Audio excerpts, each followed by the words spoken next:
Major గ్రామ పంచాయతీ గౌరవనీయులు సర్పంచ్ సర్వధరంగం గారికి, వార్డు మెంబర్లకు అందరికీ నమస్కారం. ప్రతిరోజు కూడా ఇప్పుడు వర్షాకాలం సీజన్ కాబట్టి ప్రతిరోజు కూడా మాకు జిల్లాధికారి ఆదేశాల మేరకు మరియు మండలాధికారి ఆదేశాల మేరకు ప్రతిరోజు కూడా ఇక్కడ వాటర్ బ్లీచింగ్ క్లోరినేషన్ చేయమని చెప్పినారు. అదేవిధంగా కూడా ఉదయము సాయంత్రం ఇక్కడ 90,000 లీటర్లు OHSR ఉంది. ప్రతిరోజు కూడా ఉదయం 450 గ్రాముల చొప్పున మనం క్లోరినేషన్ చేస్తున్నాం. మరలా సాయంత్రం కూడా ఇక్కడ మనకు ఊర్లో కూడా GLSR ట్యాంకు కూడా నీళ్లు వెళ్తున్నాయి.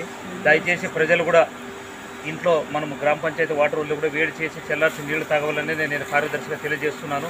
చుట్టుపక్కల కూడా పరిశుభ్రంగా ఉంచుకొని గ్రామ పంచాయతీ సహకరించాలని నేను కార్యదర్శిగా తెలియజేస్తున్నాను. Thank you.